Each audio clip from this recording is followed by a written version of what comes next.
All right, let's dive into something that's shaping our decisions every single day, often without us even realizing it. It's called the bandwagon effect. It's the reason a song just explodes on the charts, or a stock suddenly goes through the roof, or an idea becomes common sense, seemingly overnight. Okay, let's be real for a second. Have you ever caught yourself buying something, or supporting a cause, or even just adopting an opinion, basically because everyone else was? You find yourself nodding along, clicking that buy button, sharing a post, not because you've done a ton of research, but just because it feels like the thing to do. That feeling right there, that pull from the crowd, that's exactly what we're digging into. So, to put a label on it, the bandwagon effect is this psychological thing where we start doing things or thinking things just because other people are. It's kind of like a snowball rolling down a hill. The more people that get on board with an idea, the bigger and faster it grows, and the more people it pulls in.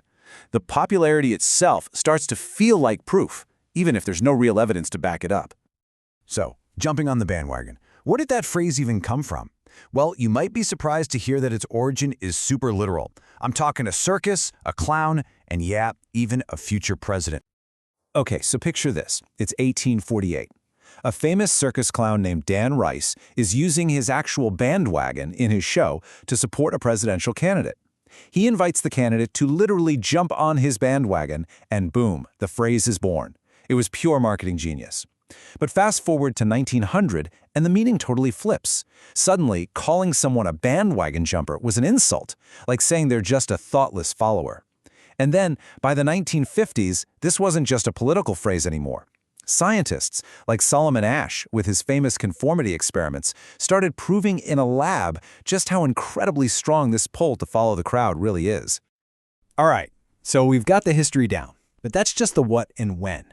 The really interesting part is the why. Why are our brains, kind of wired to conform like this? What's going on inside our heads?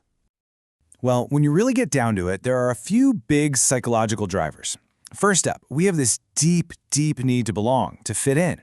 Then there's this other thing, where we just assume that if a ton of people are doing something, they probably know something we don't, right? The crowd must be right.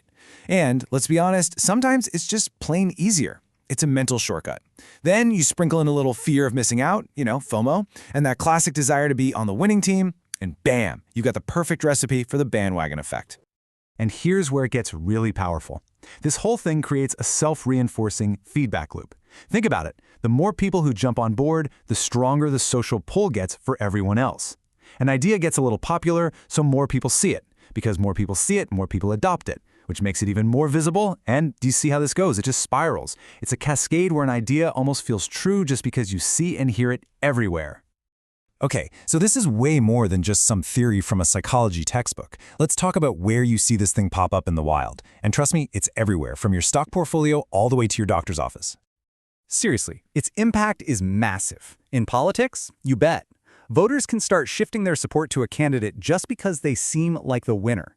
In the world of finance, it's huge. That's how you get those crazy price bubbles. Investors just pile into a popular stock, driving the price way, way up, way beyond what it's actually worth. And of course, the obvious ones, fashion and social media. That's how a trend goes from nowhere to everywhere in like a day. But this can get really serious. Take medicine, for example. There's literally a term for it, a medical bandwagon. It's exactly what it sounds like. An unproven treatment or idea becomes super popular, not because of solid evidence, but because of hype. And as Dr. Rickers points out, that can be dangerous, maybe even delaying treatments that actually work. Okay, so we know what it is, we know why our brains are so susceptible to it, and we've seen where it shows up. So, what's the big takeaway? What can we actually do about it? How do we stop just being pulled along and start thinking for ourselves? The real key is to change how you look at it. This isn't just some weird glitch in our psychology, it's actually a well-known logical fallacy. It has a name and everything, the bandwagon fallacy. And the second you can see it for what it is, a flaw in reasoning, that's when you start to get power over it. And this right here, this is the absolute heart of the matter. We have to train ourselves to separate two totally different things, what's popular and what's actually valid or true. Just because something's popular doesn't make it right. It's as simple as that. The truth of an idea depends on the evidence, and figuring that out, well, that takes a little bit of independent thought. So what are the red flags? How do you spot this thing in a real conversation? Well, start listening for certain phrases. Anytime someone's main argument is based on popularity, they say things like, well, everybody knows, or it's trending right now, or most people agree. That should set off alarm bells. That's your signal that you're not being asked to think, you're being asked to conform. The best defense, really, is to have a little mental toolkit ready to go. The next time you feel that pull of the crowd, just pause and ask yourself 4 quick questions. 1. What's the actual evidence here? 2. What's the merit of the idea on its own, forgetting about who follows it?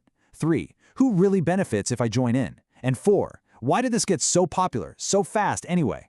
Just asking those questions can completely short-circuit the effect. And if you want to build up a long-term resistance, it's really all about habits. It's about training yourself to slow down and not just react. It's about actively looking for opinions that are different from the crowd's. It's about anchoring your choices in your own values, not just what's popular. And maybe the biggest one of all, just having the humility to admit, you know what, I think I got swept up in that one. We all do. So, I'm going to leave you with this final thought. It is so easy to see the bandwagons that other people jump on, right? But the real challenge, the real work, is spotting the ones that we're on ourselves without even realizing it. So ask yourself, what's the biggest bandwagon you might be on right now?